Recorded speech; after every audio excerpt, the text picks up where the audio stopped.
Hello बच्चों, नमस्कार। आपके अपने परिवार रोजगार विद अंकित में आप सभी लोगों का स्वागत करता हूं और उम्मीद करता हूं कि आप सब लोग अच्छे होंगे, बेहतरीन होंगे, लाजवाब होंगे, एकदम बिंदास होंगे साथी, और बहुत बेहतरीन तरीके से आप लोग पढ़ाई करने का मन बना चुके होंगे। तो एक बार सभी दोस्त जुड़ेंगे। आगाज हो चुका है बच्चे, आगाज बैच का, यानी स्टार्टिंग हो चुकी है। जिस बैच की आप लोगों को काफी समय से इंतजार था, उस बैच का आज आगाज हो चुका है। और नाम भी हम लोगों ने क्या रखा है, नाम भी उसका आगाज ही रखा है। तो एसएससी में हम लोगों का पहला पेड बैच यानी पहली लाइव बैच आप लोगों के सामने है। यकीन मान के चलिए, ये वो बैच होगा जो बिना कहे, अभी कुछ नहीं कहेंगे इस बैच के बारे में, लेकिन अगर सबसे ज्यादा रिजल्ट देने की बात आएगी तो वो बच्चा सबसे ज्यादा रिजल्ट हम लोग यहां से दे रहे होंगे। तो जल्दी से एक बार सभी दोस्त जुड़ जाएंगे, सभी दोस्त जुड़ जाएंगे और बताएंगे कैसे हैं आप सब लोग, क्या आप लोग तैयार हैं, क्या मन बना चुके हैं कि CHSL 2022 हम लोगों को निकालना है। हम प्री मेंस की बात नहीं करेंगे, हम CHSL 2022 में बच्चे नौकरी की बात करेंगे, एक जॉब की बात करेंगे। तो एक बार जल्दी से सभी दोस्त बताएंगे कि क्या आप लोग तैयार हैं, क्या आप लोग तैयार हैं बच्चे CHSL 2022 के लिए। तो एक बार आपके थम्सअप की जरूरत रहेगी, जल्दी से एक बार थम्सअप कर दीजिए। वही जोश और वही उत्साह आप लोगों का पूरे 2 महीने बरकरार रहना चाहिए। अगर इसी जोश के साथ आप लोगों ने 2 महीने आप लोग साथ जुड़े रहे तो यकीन मान के चलिए, प्री के साथ साथ आप लोगों का मेंस में भी काफी हद तक सिलेबस हो चुका होगा। ठीक है, मेंस का सिलेबस भी काफी हद तक हम लोग प्री के अंदर ही खत्म कर चुके होंगे। ठीक है भाई, चलिए, बहुत बढ़िया। खुशबू, दीक्षा, मनीष, रेखा, राजू, सत्यम, पुनित मिश्रा, अंजलि, शिवानी, शिवम, राहुल शर्मा, अर्पिता, ज्ञानचंद्र, पुरुषोत्तम, पंकज वर्मा। चलिए भाई, शुरुआत करने जा रहे हैं अपने टॉपिक की। आप लोगों को लिखा नजर आ भी रहा होगा बच्चे, एसएससी CHSL 2022 आगाज बैच है और एडवांस मैथ की आप लोगों की आज ये पहली क्लास होने वाली है। सबसे पहले बात करूं कि बच्चे की आप लोगों ने अभी तक जो तैयारी की है वो किसी ऐसे कंपटीशन की तैयारी की है जहां एडवांस मैथ का जो वेटेज होता है वो थोड़ा सा कम होता है। लेकिन पिछले कुछ टाइम में अगर आपने CGL भी भरा होगा या अब CHSL की तरफ अब आए हैं तो एडवांस मैथ का थोड़ा सा वेटेज जो होता है वो ज़्यादा होता है। हम लोगों को थोड़ा सा डर भी लगता है क्योंकि इसमें ऐसे टॉपिक आते हैं जिनसे हम लोग पहले ही डरे होते हैं। लाइक टिग्नोमेट्री इसके अंदर आता है, मेंसुरेशन इसके अंदर आता है, ज्योमेट्री इसके अंदर आता है। हम तो पहले ही इन चीज से डरे हुए होते हैं, अब हमको ये भी चीजें पढ़नी पड़ेंगी। इसके साथ साथ बच्चे हम केवल पूरे सिलेबस के अंदर 2 ही चीज हम लोगों से अनजान रहती हैं। एक तो हम लोग इंग्लिश से डर रहे होते हैं और दूसरा हम लोग एडवांस मैथ से डर रहे होते हैं। तो मैं बच्चे बस इतना कहना चाहूंगा, शुरुआत में मैं कुछ भी नहीं कहूंगा आप लोगों से। जैसे जैसे क्लास चलती रहेंगी वैसे वैसे आप लोगों को चीजें समझ में आती रहेंगी। बस कुछ बातें मैं आप लोगों से कहना चाहता हूं जो आप लोगों को माननी चाहिए, माननी पड़ेंगी नहीं, माननी चाहिए बच्चे, अगर आप वास्तव में सिलेक्शन की तरफ जाना चाहते हो। जैसे क्लास जो है वो आप लोगों को प्रॉपर लेनी होगी, जो आप लोगों को PDF प्रोवाइड की जाती है बच्चा वो PDF सॉल्व करनी होगी। और सबसे बड़ी बात मैं आप लोगों से कहने जा रहा हूं बच्चे, इतना चैप्टर वाइज पढ़ने का भी इतना महत्व नहीं है जितना कि उसका प्रैक्टिस करने का महत्व है। मैथ का मतलब, मैथ का नाम ही दूसरा नाम प्रैक्टिस है बच्चे। जितनी ज्यादा आप लोग प्रैक्टिस कर लेंगे ना उतना ही ज्यादा आप लोग मैथ को सीखते चले जाएंगे। वही काम एडवांस मैथ का है। अगर दोनों में मैं कंपैरिजन करता हूं, अर्थमेटिक और एडवांस में कंपैरिजन करता हूं, तो दोस्त मैं यही कहूंगा कि एडवांस मैथ जो है वो बहुत आसान है। आसान कैसे है? जैसे अगर मेंसुरेशन की बात करता हूं तो मेंसुरेशन में बच्चा पूरा का पूरा मेंसुरेशन जो है वो फॉर्मूले पर टिका हुआ है। यानी कि अगर आपको फॉर्मूले याद है ना तो कॉन्सेप्ट लगाने की ज्यादा आवश्यकता नहीं है। डायरेक्टली आप लोग क्या कर लेंगे, फॉर्मूले से क्वेश्चन को निकाल के ले जाएंगे। वही सेम केस हमारा ज्योमेट्री के अंदर है। अगर हमारी थ्योरम पे थोड़ी सी पकड़ अच्छी है तो हम लोग आराम से क्वेश्चन निकाल के ले जाएंगे। वही सेम चीज नंबर सिस्टम में, अगर थोड़ा बहुत कॉन्सेप्ट का यूज होना है, थोड़ा बहुत ट्रिकी क्वेश्चन बन सकता है, तो वो केवल 2 चैप्टर से ट्रिकी क्वेश्चन बन सकता है। वो है बच्चा, वो है ट्रिग्नोमेट्री और अलजेब्रा।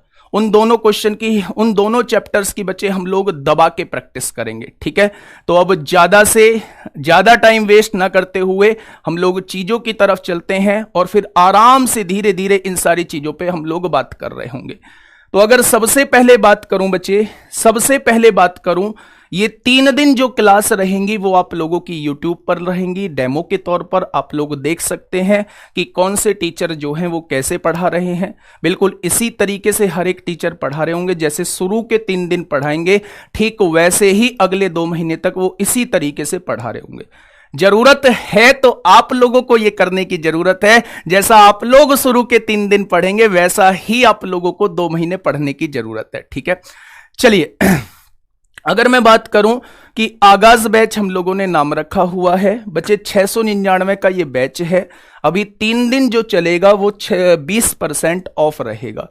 कूपन कोड जो हम लोगों को इस्तेमाल करना है वो SSC 20 हम लोगों को लिखना पड़ेगा। कूपन कोड को अप्लाई करेंगे तभी आप लोगों को 20% ऑफ मिल पाएगा, ये नहीं तो बच्चा ये जो बैच रहेगा वो 699 का ही रहेगा। 3 दिन बाद यानी सैटरडे में जो रहेगी वो डेमो की आखिरी क्लास रहेगी। उसके बाद ये जो आप लोगों को ऑफ मिल रहा है, डिस्काउंट मिल रहा है बच्चे, डिस्काउंट जो है वो हट जाएगा। ठीक है, आप लोग ये सारी चीजें पता लग ही चुकी हैं। आप लोगों को मॉक टेस्ट भी मिलेंगे, डाउट ग्रुप भी मिलेंगे, एक्सपीरियंस टीचर तो वो आप 3 दिन में डिसाइड कर लेंगे, और यहाँ पे नोट्स PDF, ये लाइव क्लासेस, ये सब आप लोगों को मिल रही होंगी। ठीक है, उसके बाद बच्चे आगे बात करते हैं टाइम टेबल। मैं एक बार और आप लोगों को बता देता हूं। वैसे तो टाइम टेबल अगर आपने CHSL 2022 के बारे में सोच लिया है तो टाइम टेबल जो है आपके दिलो दिमाग में पूरी तरीके से बैठ चुका होगा। सुबह में 7 बजे मेरी क्लास होगी, एडवांस मैथ की क्लास होगी। दूसरी क्लास 9 बजे दीपक भाटी सर की होगी, वो आप लोगों को अर्थमेटिक करा रहे होंगे। दोनों टीचर का आना बच्चे इसलिए जरूरी था क्योंकि समय है कम और एक बेहतरीन तरीके से मैथ को कैसे खत्म किया जाता है वो यहां दोनों मिलके हम लोग कर रहे होंगे। तीसरे नंबर पे आप लोगों की इंग्लिश की क्लास 10 बजे स्टार्ट होगी बच्चे। स्टैटिक जीके 12 बजे नवीन सर लेके आ रहे होंगे। उसके बाद बच्चे रीजनिंग की क्लास दोपहर में 1 बजे स्टार्ट होगी। इकोनॉमिक्स की क्लास 2 बजे स्टार्ट होगी और पॉलिटी की क्लास शाम को 4 बजे स्टार्ट होगी। अब आप कहोगे जी अभी तो आप कह रहे थे कि प्रैक्टिस बहुत जरूरी है, चैप्टर के साथ साथ प्रैक्टिस बहुत जरूरी है। तो बच्चे मैं बिल्कुल सही कह रहा हूं, मैं अब भी उस बात को कह रहा हूं। हम लोगों का प्रैक्टिस बैच जो है वो बहुत जल्दी आएगा। जो प्रैक्टिस बैच है बच्चे वो बहुत जल्दी आएगा। शायद एक बार सर की वीडियो आ जाएगी, 25 दिसंबर से प्रैक्टिस बैच भी आप लोगों को देखने को मिल रहा होगा। मैथ का अलग से प्रैक्टिस सेट होगा, रीजनिंग अलग होगा, और सारा का सारा बैच आप लोगों को, एक प्रैक्टिस बैच भी आएगा वो यूट्यूब पर आएगा। ठीक है, चलिए आगे बात करते हैं बच्चे। अगर आगे की तरफ चलूं तो CHSL 2022 की बात कर लेते हैं, जिसको लेकर हम लोग तैयारी करना हम लोगों ने स्टार्ट किया है। और अगर मैंने बात करूं कि 2021 के कंप्लीट पेपर का मैंने एनालिसिस किया, इसमें आने से पहले बच्चा ये कंप्लीट पेपर का मैंने एनालिसिस किया तो एक ही चीज मैंने पाई कि मैथ के 25 क्वेश्चन 50 मार्क्स, ये तो कोई नई बात नहीं थी, इसे तो आप लोग बहुत अच्छे से जानते हैं। लेकिन अर्थमेटिक के मैंने हर सेट के अंदर अर्थमेटिक के क्वेश्चन जो है वो 16 से 17 क्वेश्चन जो है मुझे अर्थमेटिक के क्वेश्चन मिले, और 8 से 9 क्वेश्चन जो है बच्चे वो एडवांस मैथ के क्वेश्चन देखने को मिले हैं हर सेट के अंदर। 1-2 सेट की अगर बात करूं तो 1-2 सेट को छोड़ दूं तो मोस्टली सेटों में जो है एडवांस मैथ के जो है वो 8 से 9 क्वेश्चन जो है वो देखने को बच्चे मिले हैं। अगर मैं बात करूं बच्चे 2022 की तो आप लोग जानते हैं कि प्री जो है वो क्वालिफाइंग नेचर का है। मैथ की बात करता हूं तो मैथ का वही क्वेश्चन रहेंगे, 25 क्वेश्चन ही आएंगे। एक क्वेश्चन बच्चे 2 मार्क्स का है तो 50 नंबर के पेपर होगा बच्चे। आगे बात करता हूं मेंस की। बच्चे हम दोनों जो है इन दोनों को साथ लेके चलेंगे। हमारा ये टारगेट नहीं है कि इस बार हमें प्री ही क्लियर करना है, प्री और मेंस दोनों साथ लेके चलेंगे, क्योंकि मैथ जो होता है वो दोनों में सेम ही होता है। प्री के बाद बस ऐसा रह जाएगा कि आप लोगों को जस्ट प्रैक्टिस करनी होगी और 1-2 चैप्टर ऐसे करने होंगे जो प्री में नहीं थे वो मेंस में है। बस उन चैप्टर्स को आप लोगों को करना होगा, ठीक है। मेंस में बच्चे आप लोगों को 30 क्वेश्चन देखने को मिलेंगे और एक क्वेश्चन जो है वो 3 नंबर का होगा और 30 क्वेश्चन जो है वो 90 मार्क्स के होंगे। यानी आप लोग यहां से देख सकते हैं मैथ जो है वो स्कोरिंग रहने वाला है। अगर आप लोग बच्चे अच्छे से इस मैथ पे आप लोगों ने पकड़ बना ली तो यही एक ऐसा सब्जेक्ट होता है जो कभी नंबर नहीं कटने देता। ये और रीजनिंग एक ऐसे सब्जेक्ट होते हैं जो कभी नंबर नहीं कटने देता अगर आपने एक बेहतरीन तरीके से प्रैक्टिस की हुई है, ठीक है। चलिए आगे बात करता हूं बच्चे, अगर अपने सिलेबस की बात करता हूं कि हम लोग एडवांस मैथ के अंदर कौन कौन से चैप्टर पढ़ने वाले हैं और कितना हम लोगों को टाइम लगने वाला है। तो अभी आज है बच्चे 15 दिसंबर और 15 फरवरी तक आप लोगों का एग्जाम होना नहीं है। जो एग्जाम का एक्सपेक्टेड वीक है आप लोगों का, या तो वो फरवरी के लास्ट वीक में या मार्च के स्टार्टिंग वीक में आप लोगों का एग्जाम जाएगा। फिर भी हम लोगों ने जो है ये 15 फरवरी का हम लोग टारगेट लेके चले हैं कि 15 फरवरी तक जो है हमें हर हाल में बेहतरीन तरीके से कोर्स को खत्म करना है। तो अगर मैं बात करूं कि बच्चे टॉपिक कौन कौन से रहेंगे, तो टॉपिक के बारे में पहले एक बार हम लोग बात कर लेते हैं मेरे दोस्त। आज का जो टॉपिक रहेगा ये नंबर सिस्टम रहेगा। थोड़ा सा बड़ा टॉपिक है, बहुत आराम से पढ़ेंगे। तो मैंने इसके अंदर जो क्लास ली हैं वो 10 क्लास ली हैं। एक बेहतरीन तरीके से हम लोग नंबर सिस्टम को खत्म करेंगे। क्वेश्चंस का वेटेज भी होता है, 2021 में सबसे ज्यादा क्वेश्चन पूछे गए हैं। अभी बताऊंगा कि कौन से टॉपिक से सबसे ज्यादा पूछे गए हैं। दूसरे नंबर पे बच्चा इसके जस्ट बाद जो है हम लोग एलसीएम एचसीएफ को स्टार्ट करेंगे और वो 3 क्लास में एलसीएम एचसीएफ बच्चे हम लोगों का खत्म हो जाएगा। उसके बाद जो है हम लोग मेंसुरेशन को स्टार्ट करेंगे और मेंसुरेशन में बच्चा 2 पार्ट है हम लोगों के, एक 2D है और एक 3D है। 2D हम लोग 4 क्लास में खत्म करेंगे और वही 3D हम लोग 5 क्लास में खत्म कर रहे होंगे, ठीक है। अगर बच्चे आगे बात करता हूं थोड़ा सा, तो उसके बाद ज्योमेट्री हम लोग स्टार्ट करेंगे। ज्योमेट्री बच्चा ट्राइंगल हम लोग 4 क्लास में कर देंगे और सर्किल 5 क्लास में, और उसके बाद एक क्वाड्रिलेटरल यानी चतुर्भुज भी हम लोग पढ़ रहे होंगे तो उसे हम 1 क्लास में बच्चे हम लोग खत्म कर लेंगे। उसके बाद अलजेब्रा हम लोगों को 5 क्लास लगने वाली हैं। अगर आगे बात करूं तो बच्चे टिग्नोमेट्री हम लोग देखेंगे, टिग्नोमेट्री में हमें 5 क्लास लगेंगी। इसी का एक सब टॉपिक होता है बच्चे हाइट एंड डिस्टेंस, जिसमें हमें 2 क्लास लगेंगी। उसके बाद हम लास्ट में कोऑर्डिनेट ज्योमेट्री देखेंगे जिसमें हम लोग 3 क्लास ले रहे होंगे। टोटल जो क्लास लगेंगी बच्चा इस कोर्स को खत्म करने में, एक बेहतरीन तरीके से कोर्स को खत्म करने में, ये जो क्लास हैं ये 48 डेज की क्लास हैं। 48 डेज में बच्चा एडवांस मैथ जो है वो इतने बेहतरीन तरीके से हो जाएगा कि आप लोग प्री और मेंस में आपको एक्स्ट्रा पढ़ने की जरूरत नहीं है, केवल और केवल प्रैक्टिस की जरूरत पड़ेगी। आप लोग बस प्रैक्टिस करिए, कॉन्सेप्ट आप लोगों के डेवलप हो चुके होंगे, कॉन्सेप्ट आप लोग सीख चुके होंगे, ठीक है।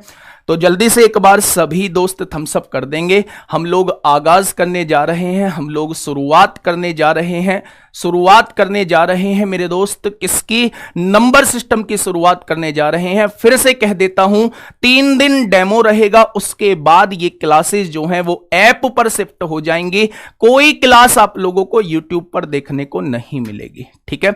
तो शुरुआत करते हैं बच्चे। हमारा जो टॉपिक रहने वाला है वो नंबर सिस्टम रहने वाला है। और सबसे पहले आज हम लोग नंबर सिस्टम में बेसिक चीजों को पढ़ने वाले हैं। अगर मैं नंबर सिस्टम की बात करता हूं कि नंबर सिस्टम होता क्या है, तो किसी भी नंबर को रिप्रेजेंट करने के अलग अलग तरीके होते हैं। जैसे बच्चा अगर मैं कंप्यूटर की भाषा समझूं तो कंप्यूटर और किसी लैंग्वेज में नंबर को समझता है। अगर मैं ह्यूमन बीइंग की भाषा को समझूं तो वो किसी और लैंग्वेज में नंबर को समझता है। कंप्यूटर जो समझता है वो बाइनरी लैंग्वेज समझता है, जबकि ह्यूमन बीइंग जो होता है बच्चे वो डेसिमल नंबर सिस्टम समझता है।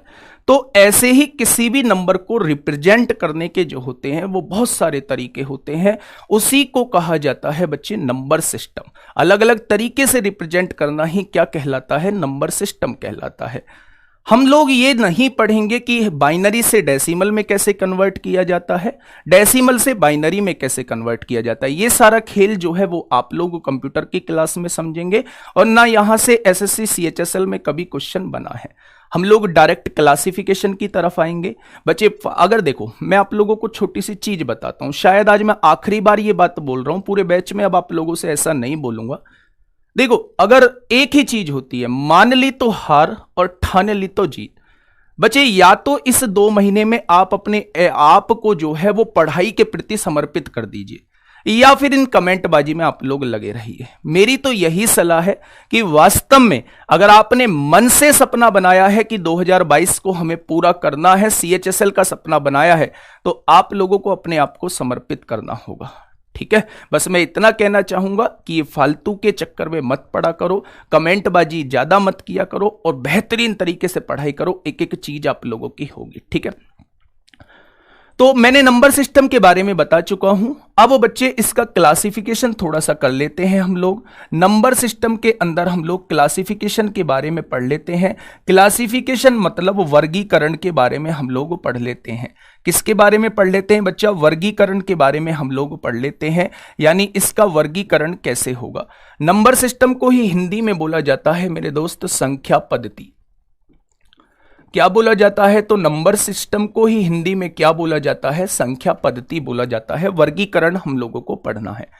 तो वर्गीकरण में बच्चे हम लोगों को कुछ डेफिनेशंस के बारे में जानना होगा कि वास्तव में डेफिनेशन होती क्या है। ठीक है, चार्ट मैं आप लोगों के सामने नहीं बना रहा हूं, मैं एक एक डेफिनेशन को आप लोगों को बता के चल रहा हूं, जिसमें ज्यादा टाइम हम लोगों को नहीं लगेगा।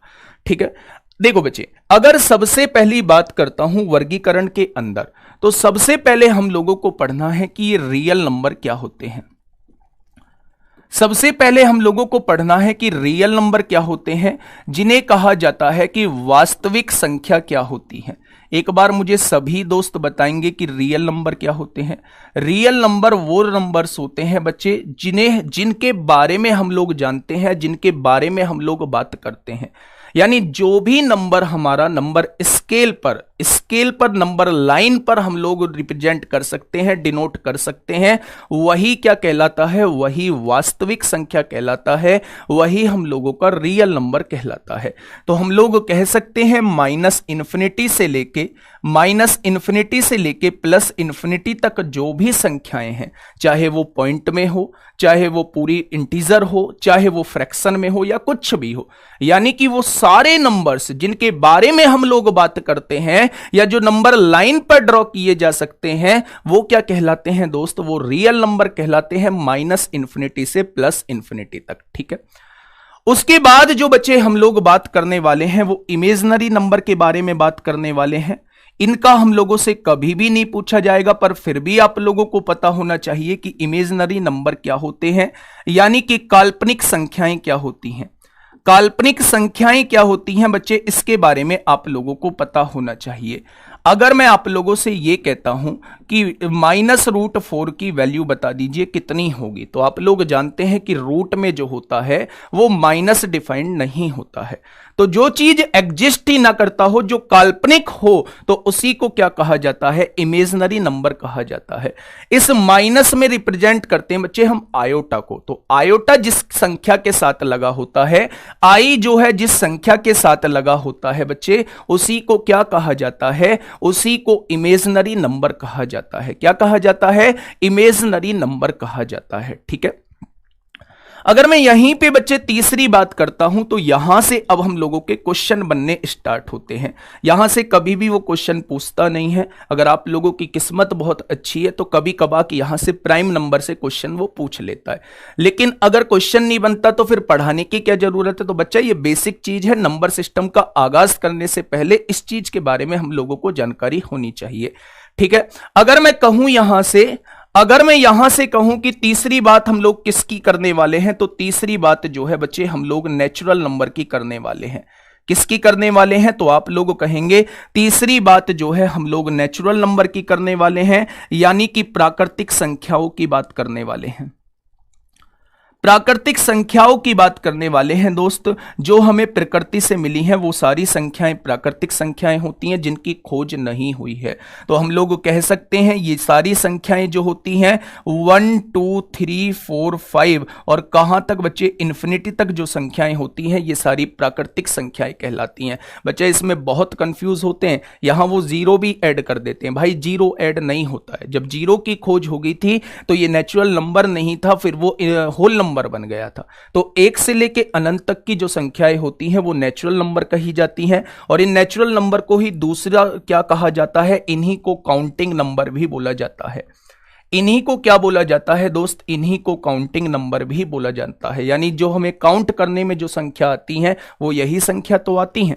चलिए इसके बाद जो बच्चे हम लोग बात करने वाले हैं, इसके बाद जो हम लोग बात करने वाले हैं, चौथी चीज की हम लोग बात करने वाले हैं मेरे दोस्त, होल नंबर क्या होते हैं। होल नंबर क्या होते हैं यानी कि इन्हें कहा जाता है कि पूर्ण संख्या क्या होती है। होल नंबर क्या होते हैं, पूर्ण संख्या क्या होती हैं। तो जीरो की खोज के बाद जैसे ही जीरो की खोज हुई, अगर मैं प्राकृतिक संख्याओं में जीरो को और ऐड कर दूंगा तो ये क्या बन जाएंगे बच्चे, ये मेरे पूर्ण संख्या बन जाएंगी या ये मेरी होल नंबर हो जाएंगे। ये सारी प्राकृतिक संख्या थी, अगर मैं इसमें जीरो को और ऐड कर दूंगा तो ये सारी संख्याएं क्या बन जाएंगी, ये सारी संख्याएं जो हैं बच्चे मेरी होल नंबर बन जाएंगी। ठीक है, इसके बाद जो हम लोग बात करने वाले हैं मेरे दोस्त वो इंटीजर की बात करने वाले हैं कि पूर्णांक क्या होते हैं। इंटीजर की हम लोग बात करने वाले हैं कि इंटीजर क्या होते हैं मेरे दोस्त, पूर्णांक क्या होते हैं।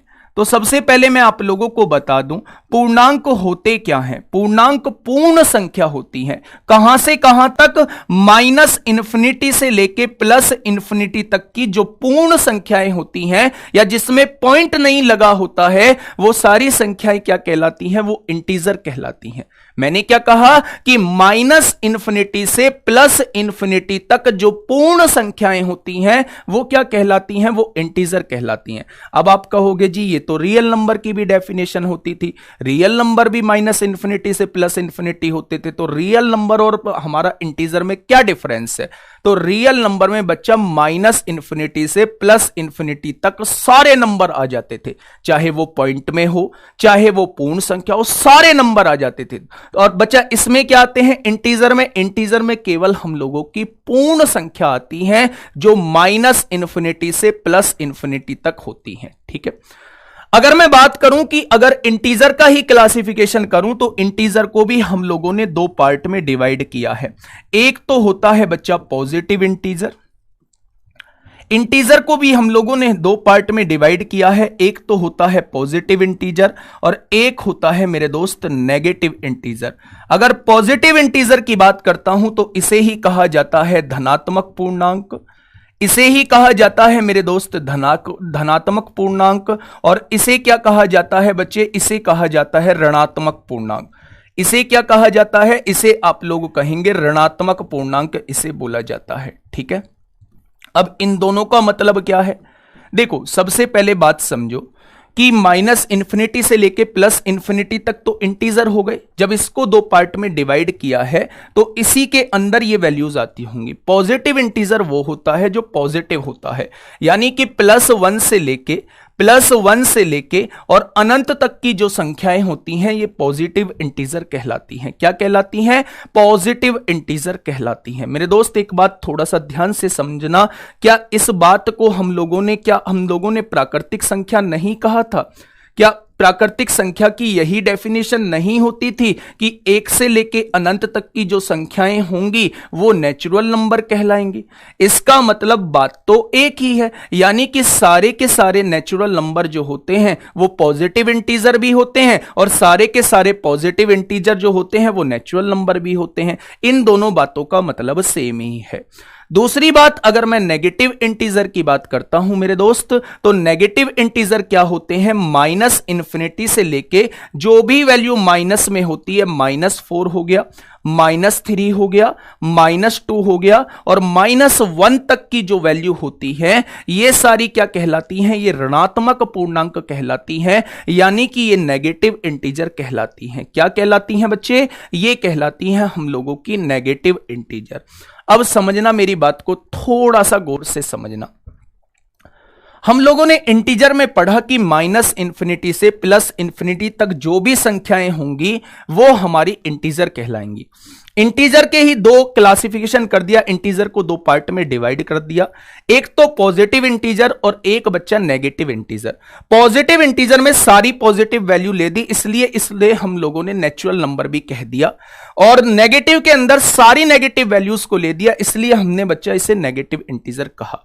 अब सवाल यह उठता है कि भाई हम इसके बीच में तो जीरो भी आता है, ना तो जीरो हमने पॉजिटिव काउंट किया, ना जीरो हम लोगों ने नेगेटिव काउंट किया, तो अपनी कॉपी के साइड में एक जगह लिख लेंगे, जीरो ना तो पॉजिटिव इंटीजर होता है,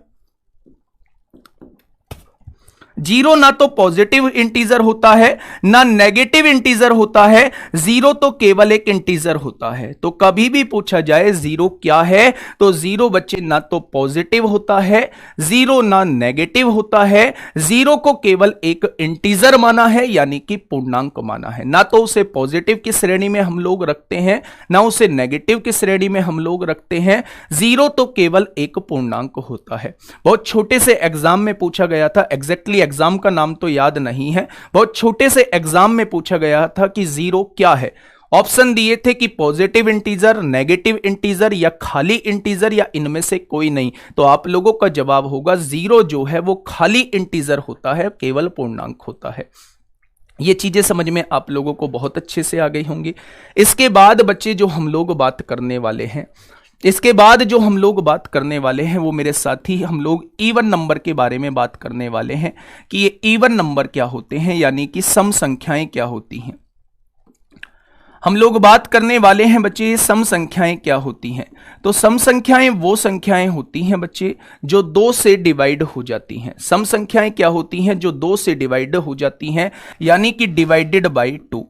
और दो से डिवाइड होने का मतलब क्या होता है, जब डिविजिबिलिटी रूल पढ़ाऊंगा तब और अच्छे से बताऊंगा कि जिसका यूनिट डिजिट जो है वो 2 से डिवाइड हो गया तो वो संख्या भी 2 से डिवाइड हो जाएगी। जैसे अगर मैं आप लोगों से बच्चे ये कहता हूं कि आपके सामने एक संख्या लिखी हुई है ये, और एक संख्या लिखी हुई है बच्चे ये, अगर मैं आपसे पूछूं कि 2 से कौन सी संख्या डिवाइड होगी, तो आप लोग एक बात बताओ। मैंने कहा है जिसका यूनिट डिजिट 2 से डिवाइड हो गया वो संख्या भी 2 से डिवाइड हो जाएगी, और जिसका यूनिट डिजिट ही 2 से डिवाइड नहीं हुआ वो संख्या भी 2 से डिवाइड नहीं होगी।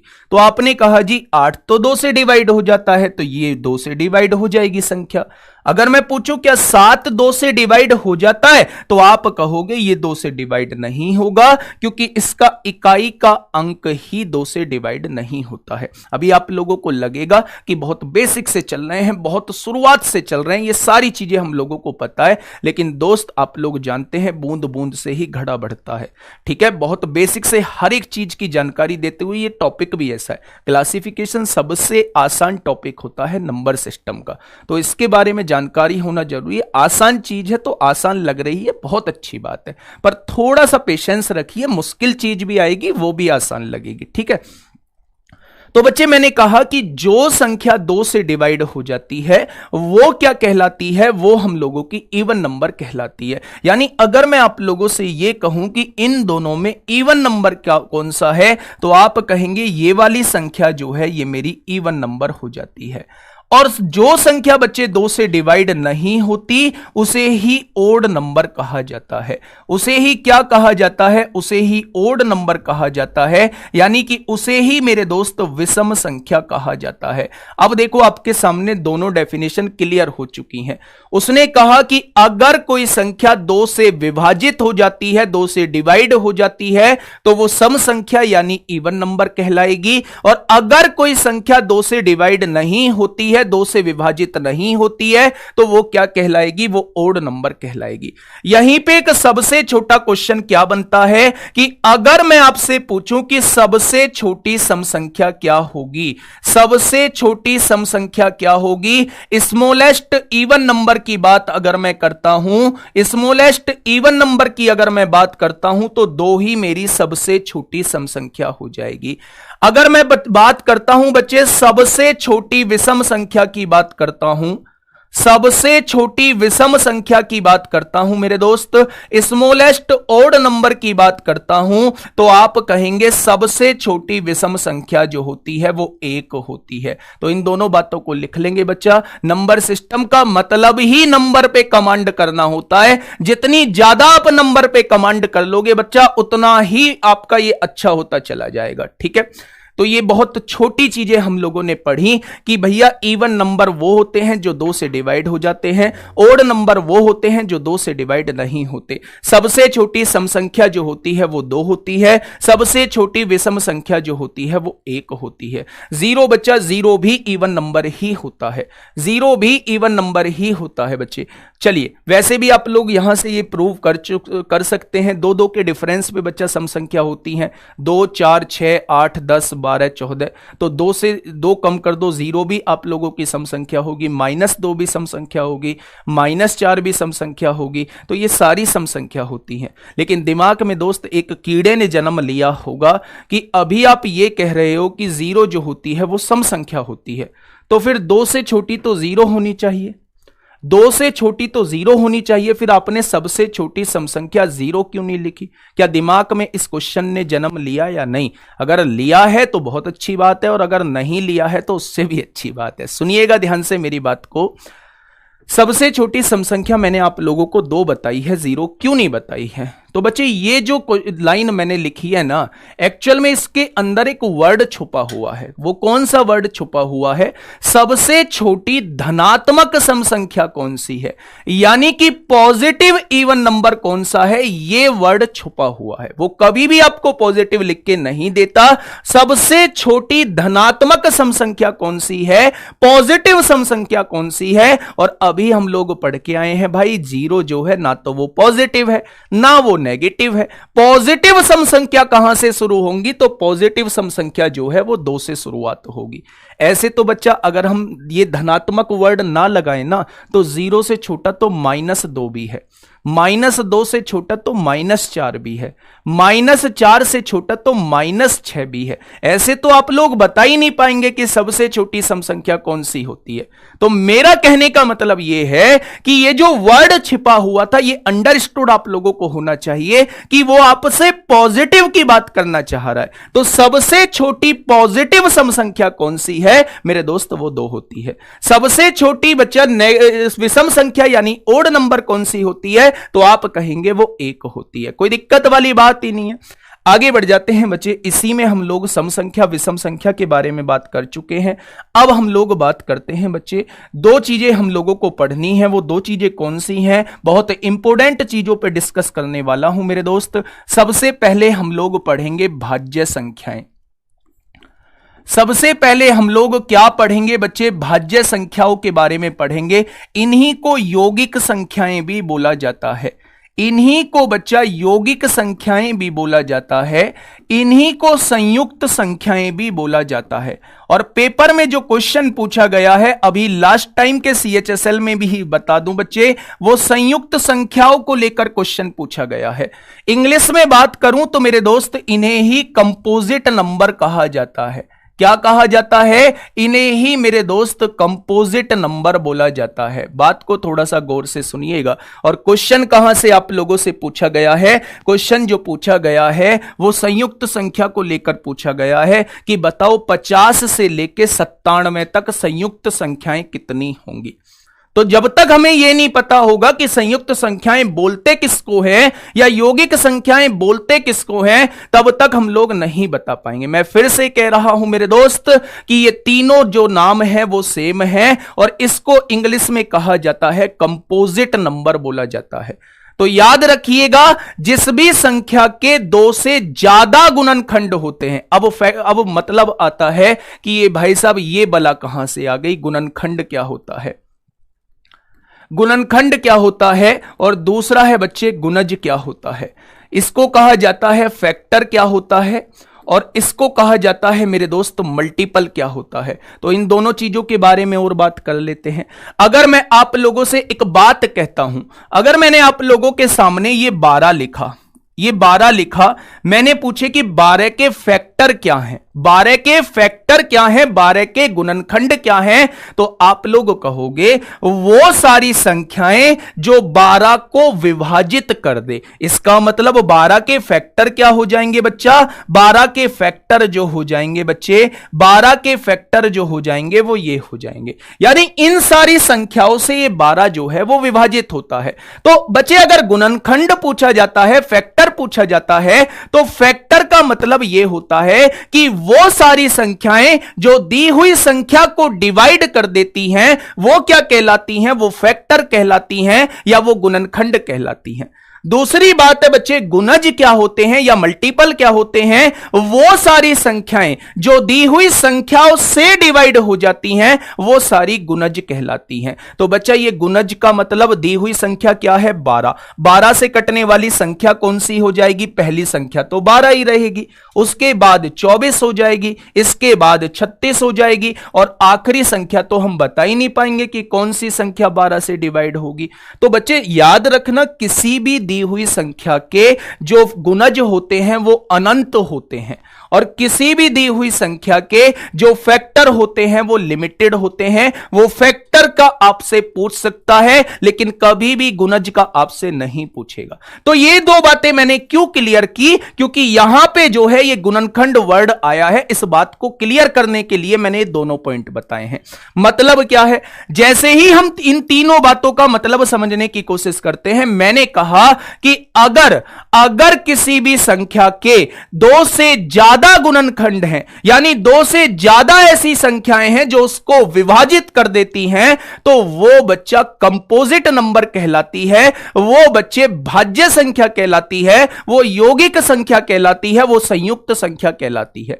जैसे अगर मैं आप लोगों से बच्चे पूछता हूं कि 3 क्या है, 3 क्या है, तो आप कहोगे जी 3 किस किस से डिवाइड होता है। 3 एक तो 1 से डिवाइड होता है, और 1 जो है केवल 3 से डिवाइड होता है, और आपने बताया है 2 से ज्यादा गुणनखंड होने चाहिए, तो इसके तो केवल 2 गुणनखंड हैं, तो इसका मतलब ये भाज्य संख्या नहीं कहलाएगी, ये भाज्य संख्या बच्चे नहीं कहलाएगी।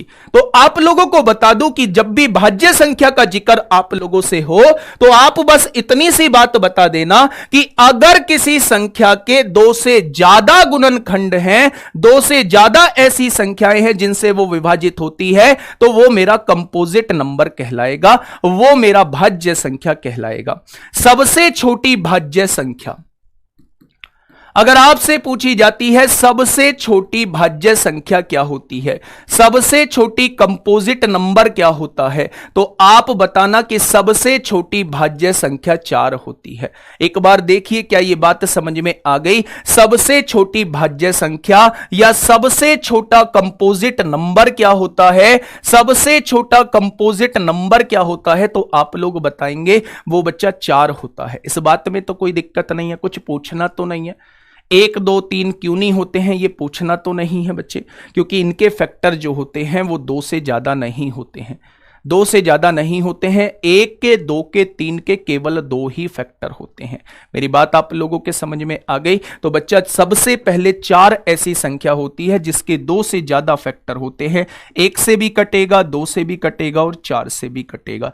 तो 1 से 2 से ज्यादा फैक्टर सबसे पहले 4 के होते हैं, इसलिए सबसे छोटी भाज्य संख्या जो कहलाती है वो क्या कहलाती है, वो बच्चा हम लोगों की कंपोजिट नंबर कहलाती है। एक भाई कह रहा है मनीष जी 9 भी तो है, बिल्कुल है भाई, मैंने तो सबसे छोटी कहा है, मैंने तो सबसे छोटी कहा है। 2 नहीं होता मेरे दोस्त, 2 इसलिए नहीं होता क्योंकि 2 के केवल 2 गुणनखंड हैं, ये 1 से होगी और 2 से कटेगी, 1 से होगी और 2 से कटेगी, इससे ज्यादा वो नहीं कटती है, इसलिए मेरे दोस्त इसे हम लोग अभाज्य की श्रेणी में रखते हैं। ठीक है, ये बात क्लियर हो गई।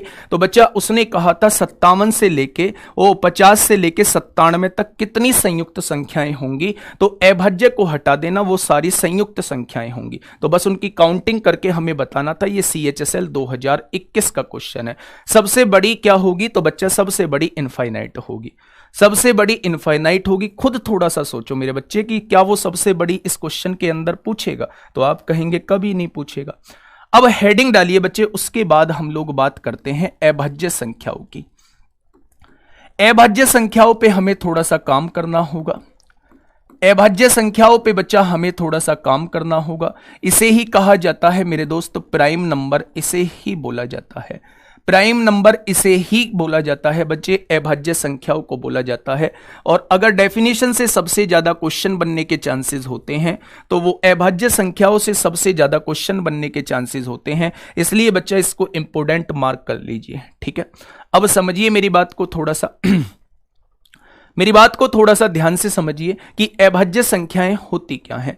अभाज्य संख्याएं वो संख्याएं होती हैं जो बच्चा भाज्य नहीं होती है जी। ये क्या बात हुई, जो भाज्य नहीं होती, थोड़ा ठीक से डिफाइन करो।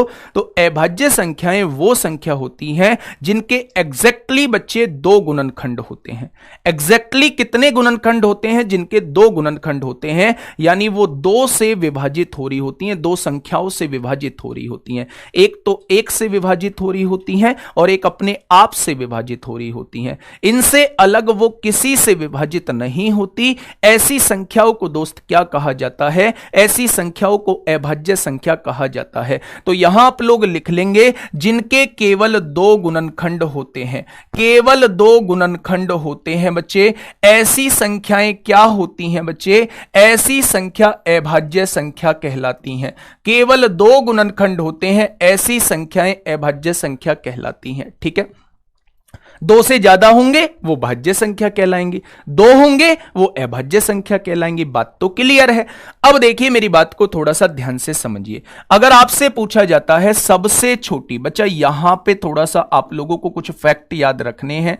सबसे छोटी अभाज्य संख्या कौन सी है, सबसे छोटी अभाज्य संख्या यानी कि स्मॉलेस्ट प्राइम नंबर कौन सा है। अगर मैं यहीं पे आप लोगों से पूछता हूं कि स्मॉलेस्ट प्राइम नंबर कौन सा है, तो आप लोग कहेंगे कि सबसे छोटी प्राइम नंबर जो है वो 2 है। क्या इस बात में कोई दिक्कत है? क्या मन में कीड़ा उठा कि एक क्यों नहीं है अभाज्य संख्या, एक क्यों नहीं है अभाज्य संख्या? क्या मन में ये कीड़ा उठा? तो उस कीड़े को बच्चा वहीं का वहीं दफना दो। एक इसलिए अभाज्य संख्या नहीं है क्योंकि एक के दो गुणनखंड नहीं होते, एक का केवल एक ही गुणनखंड होता है, वो एक से विभाजित होता है, कोई दूसरा गुणनखंड थोड़ी ना होता है। जब तक दो गुणनखंड नहीं होंगे तब तक वो अभाज्य नहीं बनेगी, जब तक दो से ज्यादा नहीं होंगे तब तक वो भाज्य नहीं बनेगी। बात क्लियर है? तो बच्चा अब अगर मैं सबसे छोटी अभाज्य संख्या आप लोगों से पूछूं तो आप लोग बताओगे सबसे छोटी अभाज्य संख्या जो है वो 2 है, ठीक है। अगर दूसरा पॉइंट इसी में मैं बात करता हूं कि साथी दूसरा पॉइंट क्या होगा, सबसे छोटी 2 अंकों की, सबसे छोटी 2 अंकों की अभाज्य संख्या क्या होगी, सबसे छोटी 2 अंकों की अभाज्य संख्या बताना थोड़ा सा सोच के। सबसे छोटी 2 अंकों की अभाज्य संख्या कौन सी होगी, अभाज्य संख्या कौन सी होगी? यानी स्मॉलेस्ट प्राइम नंबर बताना है 2 डिजिट में, स्मॉलेस्ट प्राइम नंबर बताना है बच्चे 2 डिजिट में सबसे छोटा कौन सा होगा। अगर आपसे पूछे कि सबसे छोटी 2 की, देखो अगर मैं आसान के मामले में देखूं तो आसान वो कुछ भी पूछ सकता है। आप लोग किसी क्वेश्चन को देख के ऐसे समझोगे कि भाई साहब ये क्वेश्चन CHSL में आ गया, इतना आसान क्वेश्चन आ गया, यकीन नहीं करोगे। जब तक आप उसे आंसर की में देख नहीं लोगे तब तक किसी पे यकीन नहीं करोगे। अगर मैं बोर्ड पे लेके आ जाऊं तो आप कहोगे जी आप तो आसान करवा देते हो, ये तो क्वेश्चन पूछ ही नहीं सकता। तो कभी कभार वो अपने स्तर को इतना गिरा लेता है, इतना स्तर गिरा लेता है कि बहुत ज्यादा गरीब बन जाता है। क्वेश्चन पूछने के मामले में इतना गरीब बन जाएगा कि ये छोटे से छोटा भी क्वेश्चन आपसे पूछ लेगा, भाई साहब सबसे छोटी 2 अंकों की अभाज्य संख्या बता दो, तो जवाब देके तेजी से आगे बढ़ जाना कि सबसे छोटी 2 अंकों की अभाज्य संख्या 11 होती है, ठीक है। अगर मैं यहीं पे तीसरे फैक्ट की बात करता हूं, अगर मैं यहीं पे तीसरे फैक्ट की बात करता हूं कि सबसे बड़ी 2 अंकों की अभाज्य संख्या कौन सी होगी, सबसे बड़ी 2 अंकों की अभाज्य संख्या कौन सी होगी, यह क्वेश्चन इंपॉर्टेंट बन जाता है, ये क्वेश्चन इंपॉर्टेंट बन जाता है। तो बताइए सबसे बड़ी 2 अंकों की अभाज्य संख्या कौन सी होगी? तो बच्चे आप क्या करेंगे, सबसे बड़ी 2 अंकों की अभाज्य संख्या जो होती है वो 97 होती है, ठीक है। अगर तीसरी बात करता हूं सबसे छोटी 3 अंकों की अभाज्य संख्या, सबसे छोटी 3 अंकों की अभाज्य संख्या कौन सी होती है? तो आप लोग कहेंगे बताइए कौन सी होती है सबसे छोटी 3 अंकों की अभाज्य संख्या? सर 11 क्यों? 11 क्यों बच्चे? 11 के केवल 2 मल्टीपल होते हैं, एक तो 1 और एक 11 है, वो केवल 1 से कटती है और अपने आप से कटती है। भाई 2 अंकों की सबसे छोटी संख्या 10 होती है, 10 के 1 से 2 से ज्यादा गुणनखंड होते हैं, इसलिए 10 को हम अभाज्य की श्रेणी में रखते हैं और 11 को हम अभाज्य की श्रेणी में रखते हैं। ठीक है, अगर मैं आपसे पूछता हूं कि सबसे छोटी 3 अंकों की अभाज्य संख्या कौन सी होगी? 3 अंकों की, वो आपसे प्राइम नंबर पूछ रहा है सबसे छोटा, तो आप लोग बताओगे जी वो तो 101 होता है, वर्षों से पढ़ते आ रहे हैं, आज रिकॉल भी कर लिया हम लोगों ने। ठीक है, कोई बात नहीं। अगर मैं यहीं पे आप लोगों से पूछ लूं, आखिरी फैक्ट पूछ लूं कि सबसे बड़ी 3 अंकों की, सबसे बड़ी 3 अंकों की अभाज्य संख्या कितनी होती है? एक बार मुझे बताइए, सबसे बड़ी 3 अंकों की अभाज्य संख्या। एक कह रहा है 199। अरे 199 बड़ा या 101? 199 छोटा या 101? बताइए भाई।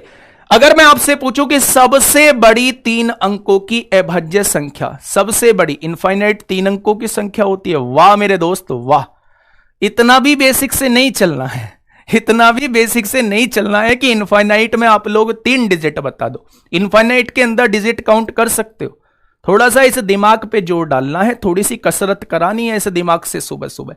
ऐसा नहीं है कि बस उठे और ना तो मुंह धोया ना कुछ किया, आंखों में ऐसे करके तैयार हो गए क्लास के लिए, ऐसा नहीं करना है, थोड़ा सा दिमाग की कसरत करनी है। इनफाइनाइट बता दी 3 अंकों की सबसे बड़ी संख्या। वाह मेरे शेर वाह। तो सबसे बड़ी 3 अंकों की संख्या क्या हो जाएगी मेरे दोस्त? सबसे बड़ी 3 अंकों की संख्या जो हो जाएगी वो 997 हो जाएगी। तो दिलो दिमाग में बैठा लो बच्चे, दिलो दिमाग में बैठा लो इन चारों पॉइंटों को। अब बहुत सारे लोग आएंगे, सबसे छोटी 5 अंकों की संख्या बताना कौन सी अभाज्य संख्या होती है? तो बच्चा वो क्वेश्चन तो कभी ना खत्म होने वाले क्वेश्चन होते हैं। 5 की बाई चांस मैंने देख दाख के, यूट्यूब पे देख के या गूगल पे देख के सर्च करके आप लोगों को बता दिया, तो आप लोग पूछेंगे सबसे छोटी 11 अंकों की अभाज्य संख्या बता दो, तो उसके लिए माफी चाहूंगा, ऐसे क्वेश्चन पेपर में नहीं पूछे जाते हैं। ठीक है, और अगर पूछे जाते हैं तो वो क्वेश्चन छोड़ने वाले होते हैं, वो क्वेश्चन छोड़ने वाले होते हैं, उन्हें आप निकाल भी नहीं सकते। ठीक है भाई, चलिए आगे बात करता हूं बच्चे। ये मैं फैक्ट आप लोगों को बता चुका हूं, एक बार इसका छोटा सा एक छुटकू सा स्क्रीनशॉट ले लीजिए। ये अभाज्य संख्याओं का जिक्र है कि केवल 2 गुणनखंड होते हैं। अगर सबसे छोटी अभाज्य संख्या 2 होती है, 2 अंकों की सबसे छोटी 11, 2 अंकों की सबसे बड़ी 97, 3 अंकों की सबसे छोटी 101, 3 अंकों की सबसे बड़ी 997 होती है। अब बच्चे थोड़ी सी अभाज्य संख्या पे और बात कर लेते हैं। अच्छा, इसके बारे में एक और फैक्ट आप लोगों को पता होना चाहिए, इस 2 के बारे में एक और फैक्ट आप लोगों को पता होना चाहिए कि 2 ही एकमात्र ऐसी अभाज्य संख्या है, ध्यान से सुनना, 2 ही एकमात्र ऐसी प्राइम नंबर है जो मेरा इवन नंबर है। मैंने क्या कहा कि 2 ही एकमात्र ऐसी प्राइम नंबर है जो बच्चा इवन नंबर है, वरना सभी के सभी प्राइम नंबर जो होते हैं, सभी के सभी प्राइम नंबर जो होते हैं वो ओड नंबर होते हैं। मैंने क्या बोला कि 2 ही एकमात्र ऐसी अभाज्य संख्या है जो हमारी इवन नंबर है, वरना सभी के सभी अभाज्य संख्या जो होती है वो मेरी ओड नंबर होती है। तो बच्चा इसके बारे में आप लोग याद रखेंगे। ठीक है, आगे देखते हैं, थोड़ी सी बात और कर लेते हैं। अगर मैं बात करता हूं दोस्त, यहीं पे बात करता हूं, वो क्वेश्चन कहां से पूछता है? वो पूछता है कि 1 से 100 तक अभाज्य संख्याओं पे आप लोगों को पीएचडी होनी चाहिए। 1 से लेके 100 तक की अभाज्य संख्याओं के बारे में आप लोगों को जानकारी होनी चाहिए। 1 से 100 अभाज्य संख्याएं कितनी होती हैं और उनके बारे में आप लोगों को जानकारी होनी चाहिए कि कौन कौन सी होती हैं, क्योंकि वो कभी कभी क्या पूछता है, वो कहता है कि 50 से लेके 77 तक की अभाज्य संख्याओं का योग कितना होगा। बहुत छोटा छोटा सवाल पूछ लेता है। तो भाई बिल्कुल बेसिक सीएचएसएल में कोई बड़ा क्वेश्चन तो आएगा नहीं, प्री में तो बिल्कुल भी नहीं आएगा, हम लोग हर एक टाइप करेंगे, लेकिन प्री के लेवल का अभी मैं बता दूं, एक चीज और बता दूं। वैसे तो मुझे चैप्टर शुरुआत करते ही आप लोगों को बतानी चाहिए थी कि नंबर सिस्टम ये जो चैप्टर है, अगर मैं 2021 का कंप्लीट एनालिसिस की बात करूं, तो ऐसी कोई शिफ्ट नहीं रही जिसमें यहां से क्वेश्चन ना पूछा गया हो, और ऐसी कोई शिफ्ट नहीं बनी जिसमें डिविजिबिलिटी रूल से क्वेश्चन ना बना हो। डिविजिबिलिटी रूल से क्वेश्चन ना बना हो, ऐसी कोई शिफ्ट नहीं बनी। यानी विभाजिता के नियम से बच्चा क्वेश्चन हमेशा बना है। विभाजिता के नियम से हमेशा क्वेश्चन बना है। तो नंबर सिस्टम के अंदर जो सबसे ज्यादा इंपॉर्टेंट क्वेश्चन है, सबसे ज्यादा इंपॉर्टेंट क्वेश्चन जो बनेगा बच्चे, वो विभाजिता का नियम बनेगा, और वो हमारा कल का टॉपिक होगा। विभाजिता का नियम जो होगा वो कल का टॉपिक होगा। अच्छा, कुछ बच्चे कह रहे हैं जी निकालना बता दो कि हम कैसे पहचान करेंगे कि ये मेरी अभाज्य संख्या है या नहीं है। दोस्त मुझे पता है बिल्कुल ये आपका क्वेश्चन जेन्युइन क्वेश्चन है, लीगल क्वेश्चन है, आता है पेपर में भी आता है। लेकिन मेरे दोस्त जब तक मैं इस डिविजिबिलिटी रूल को नहीं पढ़ा दूंगा तब तक ये पहचान करनी आप लोगों को नहीं आएगी कि ये बच्चा हम लोगों की अभाज्य संख्या है या ये हम लोगों की भाज्य संख्या है। जो यूनिट डिजिट वाला कॉन्सेप्ट होता है या ये जो प्राइम नंबर को देखने वाला कॉन्सेप्ट होता है, ये बच्चा डिविजिबिलिटी रूल पर ही टिका होता है। इसलिए मैं सबसे पहले जो शुरुआत करूंगा वो डिविजिबिलिटी रूल की ही शुरुआत करूंगा। ठीक है, आज हम लोग थोड़ा सा बेसिक देख लेते हैं। ठीक है दोस्त, चलिए, अगर मैंने आपसे कहा कि 1 से लेके 100 तक की अभाज्य संख्याएं आप लोग मुझे बता दो कितनी होती हैं, तो बच्चा आप उन्हें अपनी कॉपी में लिखेंगे। 1 से लेके 100 तक की अभाज्य संख्याएं जो होती हैं वो 25 होती हैं। कितनी होती हैं? 1 से लेके 100 तक की जो अभाज्य संख्याएं होती हैं वो बच्चे 25 होती हैं। अगर मैं बात करूं कि कौन कौन सी होती हैं, तो सबसे छोटी 2 होती है। मेरे साथ साथ आप भी अपनी कॉपी में लिखेंगे बिना बोर्ड पे देखे। 2, 3, 5, 7, 11, 13 होगी बच्चे, 17 होगी, 19 होगी, यहां पे 23 हो जाएगी, यहां पे 29 हो जाएगी, यहां पे 31 हो जाएगी, यहां पे बात करोगे 37 हो जाएगी, यहां पे 41 हो जाएगी, यहां पे 43 हो जाएगी, यहां पे 47 होगी, फिर आप लोगों की 53 हो जाएगी, फिर आप लोगों की 59 हो जाएगी, फिर आप लोगों की 61 हो जाएगी, फिर आप लोगों की 67 हो जाएगी, फिर आप लोगों की 71 हो जाएगी, फिर आप लोगों की 73 हो जाएगी, फिर आप लोगों की 79 हो जाएगी, फिर आप लोगों की 83 हो जाएगी, फिर आप लोगों की ये हो जाएगी। एक बार गिनना बच्चे, क्या ये 25 ही बैठ रही हैं? क्या कोई छूटी तो नहीं है? बहुत बढ़िया। क्या कोई छूटी तो नहीं है? परिमेय व भिन्न में अंतर, परिमेय व भिन्न में अंतर। भाई इतना लिखने की क्या जरूरत है? कौन सा ये हुक्म सिंह तिवारी? तिवारी जी थोड़ा सा वेट कर लो, आने तो दो, आने तो दो। परिमेय संख्या में सारी भिन्न जो होती हैं वो परिमेय संख्या होती हैं, सारी भिन्न जो होती हैं वो परिमेय संख्या होती हैं। ठीक है, तो कोई अंतर नहीं है, दूसरा नाम ही भिन्न का दूसरा नाम ही परिमेय संख्या है। चलिए भाई, इंग्लिश में बता तो रहा हूं, अभाज्य संख्या यानी प्राइम नंबर बता तो दिया। 1 से लेके 100 तक का हमें प्राइम नंबर बताने हैं कितने होते हैं। तो ये देख लीजिए, 1, 2, 3, 4, 5, 6, 7, 8, 9, 10, 11, 12, 13, 14, 15, 16, 17, 18, 19, 20 और 5 25 हो जाएगा।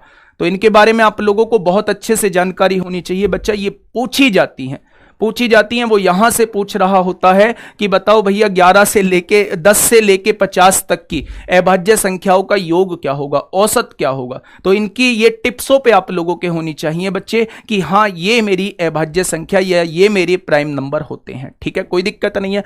अब देखना, अगर मैं आप लोगों से बात करता हूं तो यहां आप लोगों को एक चीज नजर आ रही होगी कि केवल 2 ही मेरी क्या है, इवन नंबर है, वरना सारे के सारे प्राइम नंबर क्या होते हैं, ओड नंबर होते हैं। तो इस पॉइंट को भी आप लोग याद रखेंगे, इस फैक्ट को भी आप लोग दिलो दिमाग में रखेंगे। अब देखिए बच्चा, मेरी बात को थोड़ा सा ध्यान से समझिए। अगर मैं आपसे कहता हूं कि अभाज्य संख्या के बारे में आप लोगों को पता चल चुका है कि 1 से लेकर 100 तक की अभाज्य संख्याएं ये होती हैं। इसके बाद बच्चे एक छोटा सा टॉपिक आता है, अभाज्य संख्याओं के अंदर ही एक छोटा सा टॉपिक आता है जिसे हम लोग कहते हैं ट्विन प्राइम। क्या कहते हैं बच्चे? ट्विन प्राइम इसे कहा जाता है, ट्विन प्राइम इसे कहा जाता है बच्चे। तो ट्विन प्राइम मतलब जुड़वां अभाज्य संख्याएं, ट्विन प्राइम मतलब जुड़वां अभाज्य संख्याएं। ठीक है, निकालना सिखाएंगे ना सर? आप इसको बिल्कुल सिखाऊंगा। जिस दिन मैं आपको डिविजिबिलिटी रूल पढ़ा दूंगा उस दिन इसको निकालना भी सिखा दूंगा। थोड़ा सा वेट करो, टॉपिक कुछ नहीं छोड़ के चलूंगा। क्लास ज्यादा लेनी मंजूर है लेकिन टॉपिक छोड़ना मंजूर नहीं है। शायद बहुत सारे लोग जानते भी होंगे कि ज्यादा क्लास लेना मंजूर है लेकिन एक भी टॉपिक आप लोगों को नहीं बचेगा। ठीक है, चलिए बात को समझिए। अगर मैं आप लोगों से दोस्त ये कहता हूं कि ये ट्विन प्राइम नंबर क्या होते हैं या जुड़वां अभाज्य संख्या क्या होती हैं, तो ऐसी अभाज्य संख्या, लास्ट टॉपिक है, ऐसी अभाज्य संख्या बच्चे जिनके बीच में 2 का गैप होता है। भाई ट्विन का मानिए, ट्विन का मतलब क्या होता है, जुड़वां होता है, और जुड़वां का मतलब कहीं ना कहीं 2 से संबंध रखता है। जुड़वां का मतलब क्या होता है, कहीं ना कहीं 2 से संबंध रखता है। तो जब भी आप लोगों से यह कहा जाए कि ट्विन प्राइम नंबर क्या होते हैं, तो आप लोग यह कहेंगे कि ट्विन प्राइम नंबर वो प्राइम नंबर होते हैं जिनके बीच में 2 का गैप होता है। कितने का गैप होता है, तो आप लोग कहेंगे जिनके बीच में बच्चा 2 का गैप होता है। तो आप कहेंगे सबसे छोटा ट्विन प्राइम जो है वो 3 और 5 है, और 5 और 7 भी मेरा ट्विन प्राइम है, 2 हो गए। 11 और 13 भी ट्विन प्राइम है, 17 और 19 भी मेरा ट्विन प्राइम है, 29 और 31 भी मेरा ट्विन प्राइम है, 41 और 43 भी मेरा ट्विन प्राइम है, 59 और 61 भी ट्विन प्राइम है, और आगे देखेंगे 71 और 73 भी बेटा मेरा ट्विन प्राइम है। यहां से देखेंगे और तो कुछ नहीं है, बस ये मेरे ट्विन प्राइम होते हैं। तो याद रखना, ट्विन प्राइम वो आपसे पूछ सकता है, ऐसे प्राइम नंबर जिनके बीच में 2 का गैप होता है वो सारी जुड़वां अभाज्य संख्याएं कहलाती हैं, वो ट्विन प्राइम कहलाती हैं। 24 हो रही है, 25 है, 24 हो रही है। 1 2 3 4 5 6 7 8 9 10 11 12 13 14 15 16 17 18 19 20 21 22 23 24। मैं मजाक कर रहा है लास्ट टाइम जाते जाते बलराम सिंह। तो बच्चे क्या हो जाएगा, आप लोगों की अभाज्य संख्या वो हो जाएंगे जिनके बीच में बच्चे 2 का गैप होता है। ठीक है, अभाज्य संख्या का पता कैसे लगाते हैं वो हमारा बाद का टॉपिक है। और इसके बाद जो हम लोगों का चलेगा बच्चे, रेशनल नंबर और इर्रेशनल नंबर क्या होते हैं, केवल 2 मिनट का टॉपिक है। उसके बाद बच्चे हम कल डिविजिबिलिटी रूल स्टार्ट करेंगे, यानी कि बच्चे हम लोग विभाजिता का नियम स्टार्ट करेंगे। और बहुत इंपॉर्टेंट टॉपिक है, बहुत इंपॉर्टेंट टॉपिक है मेरे दोस्त। एक बार बताएंगे कि क्या कैसी लगी क्लास, कैसा आपको मतलब फीडबैक, ओरिजिनल फीडबैक आप लोगों को देना है। क्लास अच्छी लगी है तो अच्छी बताइएगा, क्लास बेकार लगी है तो बेकार जरूर बताइएगा। मुझे भी पता लगना चाहिए कि मेरा ओरिजिनल फीडबैक कैसा है। ठीक है दोस्त, आज के लिए इतना ही। बस एक चीज याद रखना कि इस जोश को बरकरार बनाए रखना, इस जोश को बरकरार बनाए रखना। जिस दिन 15 फरवरी होगी आप लोग ये कहोगे कि अब हमसे पेपर दिवा लो, अब हम पूरी तरीके से तैयार हैं। ठीक है दोस्त, ओके, टाटा बाय बाय।